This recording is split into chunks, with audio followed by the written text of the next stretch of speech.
sama mag Amadou Mansour Faye dafa dem tey aéroport di dem di seeti sama yaay parce que dafa tawat ñu débarqué que amul décision de justice depuis 9 mois ñoo ngi càmbar ak affaire am yàlla suturaal ko gisuñu ci moom dara xamuñ ci moom dara jaay ko doole dem di ko defar nañ jàpp ñëpp ci yàlla rek moo fi nekk koo yaakaar yàlla la yaakaar. dañ ko aaye mu tukki. dañ ko aaye mu tukki nëbbatuwul làqatuwul ragalul bu ñu mënee nag ñun ñu jàpp ñun ñëpp. yaa quelques mois sa yaay lañu jël di ko convoqué gendarmerie depuis 9 mois ñoo ngi koy càmbar di seet di xool defuñu ci moom ñaar dërëm jaay ko doole di ko wàcc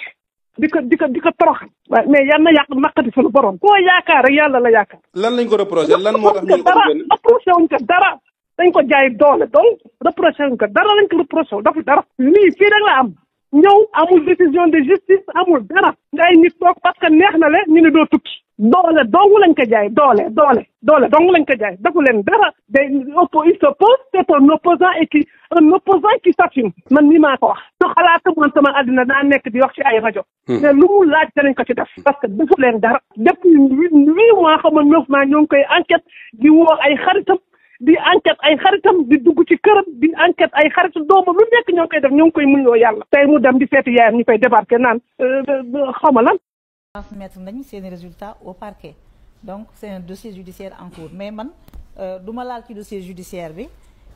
li may intéressé mooy yow chef de parti nga nekk actionnaire de l'élection de Bassirou Diomaye Faye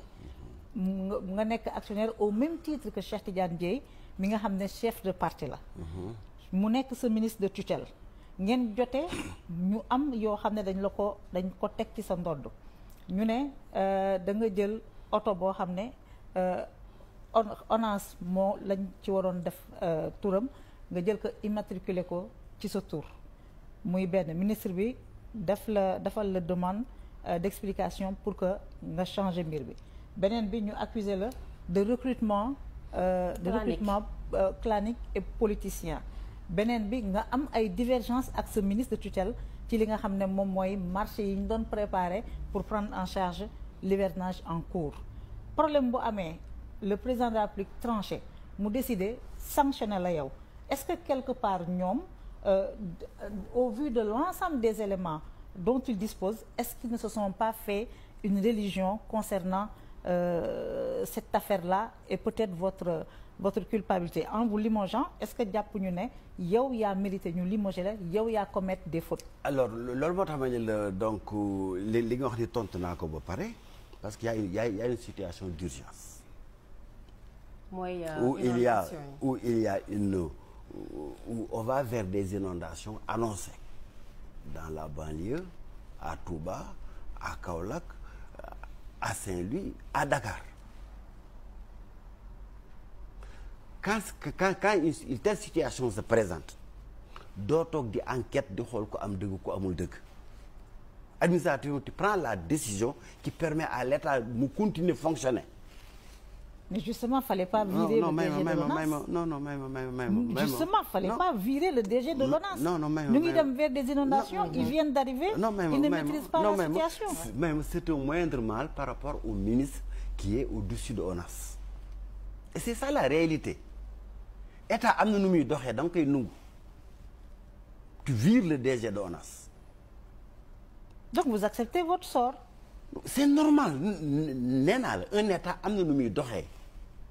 la responsabilité du premier ministre c'est de faire fonctionner l'état c'est de protéger les populations c'est pas de xool nag Cheikh Dieng allié la naa ko ménager alors que dama koy jëndee ak la sécurité des populations de la banlieue qui vont être inondées dama koy jëndee ak la sécurité des populations de Touba qui vont être inondées s'il faut choisir diggante askan wi ak un parti politique ou un allié politique man su ma nekkoon place Ousmane Sonko je choisis d'être à côté des populations. mais est-ce que yaa ngi xalaat même da nga poser question avec beaucoup d'imbrication yoo xam ni il faut ñu leeral ko benn donc pour man cette décision de limoger le DG de ONAS su ma nekkoon place Ousmane Sonko loolu lay def parce que loolu mooy assurer sécurité population mooy assurer la continuité du fonctionnement de l'État benn deuxièmement salaam gaay maa ngi leen di jaar bu baax a baax yéen a ngi am jàmm déglu ngeen Marème Faye Sall déglu ngeen ki nga xam ne mooy Maimouna Ndour Faye ak Cheikh Diagne léegi nag damay njëkk a wax ci Marème Faye Sall moom xanaa dafa fàtte ay jamono quoi wala moom xelam baa ngi fi Ousmane Sonko ñaata at a ngi nii ñu téye passeport am quoi ñu ne du génn Sénégal te teguñ ko fenn lu dul ci ay njuuj njaaj ay tappale kese lañ ko tegoon. rajo nañ ko fu nekk nag fépp fu mu doon liggéeyee tere nañ ko foofu noonu ne ko yow doo génn Sénégal gaa ngi enquête pareeguñu ngeen bëgg di daw benn par benn Macky Sall daw na yow xam naa yow nee nga da ngay xeex yow ñëwal Sénégal Marème Faye Sall yow sax garaawul quoi bu la neexee ngi mën nga ñëw Sénégal mais xanaa ku gisul jëkkër boo gisee jabar war ngaa mën a jàpp jabar ji quoi man su ma doon topp jëkkër nii su ma doon topp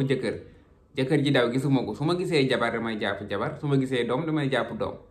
to cas bi noonu la demee nag lu tax ngeen daw quoi génn réew mi yéen seen njaboot quoi njabootu Macky Sall yéen ngeen daw génn réew mi nga bëgg nag ñu leen di bàyyi quoi ñi nga xam ne ñoo ngi fi des to xam nañ affaire nu mu demee xam nañ ñi luubal xaalisu askan wi ngeen bëgg ñu bàyyi leen ngeen di daw par benn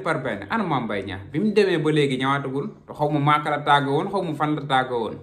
bi mu demee ba léegi ñëwaatagul Macky Sall dañ ko gañe rek mu takk ay bagaasam jóg dem buubu leen yéen ñëpp yóbbu léegi ñi nga xam ne des nañ fi nag yéen ngeen bëgg ñu bàyyi leen ñu daw génn réew mi pour lan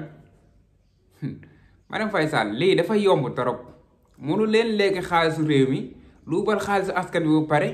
bëgg a génn daw bàyyi réew mi yow fekkee li ngay xëy dëgg la yow nekk ko fi bu pare bëgg a nekk fële naan da ngay xeex fii nii loolu mënul nekk comme si nii benn ex président boo xam ne ay campagne am yëpp ci WhatsApp la ko defee campagne ci WhatsApp loolu nan la mën a nekkee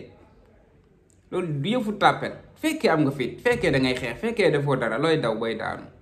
toogal ci réew mi wala booy xeex toogal fii xeex lan mooy problème bi defoo dara kay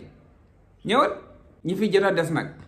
fi la ñu des fu affaire yi leer fekkee dañ leen war a jàpp ñu jàpp leen fekkee dañ leen war a bàyyi ñu dem ñu bàyyi leen ñu dem mais kenn du bouger mettre fekk affaire yi leerul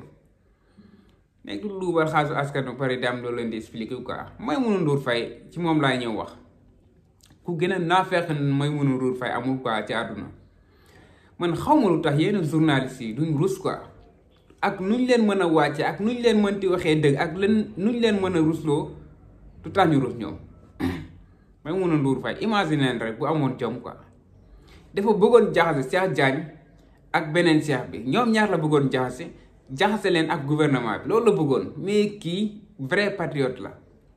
waxuma nag patriote Sonko wala patriote keneen patriote réew mi quoi dafa bëgg réew mi ndax bëgg réew mi rek moo tax mu tontu li nga xam ne loolu la tontu Maimouna Ndour Faye kii nag mooy vrai patriote xam bu baax a baax fan la nekkoon xam bu baax a baax gouvernement nan lay doxee Maimouna Ndour Faye bu yeboo nga laamu feneen daloo si bëgg a jaxase indiwaat fii beneen affaire beneen débat moo taxoon nga invité Cheikh Diagne pour mu wax rek ci ki nga xam ne moo ko remplacé wala ki nga xam ne moom moo ko taxu quoi mais nee na bu fekkoon moom moo taxaw ba palaasu Bassirou Diomaye Faye tamit li nga xam ne Diomaye def na ko noonu lay def nee na li mu def noonu rek la waroon def warul woon def leneen quoi dafa wax lu leer quoi nee na Ousmane Sonko warul woon di xool intérêt benn nit kese ni mu def noonu la quoi dafa war a xool intérêt population bu pare balaa muy doog a xool intérêt keneen askan wi nag ñoo ko fal léegi yow loo bëggoon quoi yow lan nga bëggoon li nga bëggoon ñu bàyyi fi Cheikh après askan wi mer Cheikh kontaan moo tax Cheikh war na la dëgg Cheikh mer askan wi kontaan moo gën foofu nee na bu fekkoon moom la tamit noonu la koy defee gars yi bëgg naa leen bu baax a baax abonné leen di like di partage vidéo bi sama gars yi boo ci beneen vidéo jaajëf sama gars yi bëgg naa leen bu baax a baax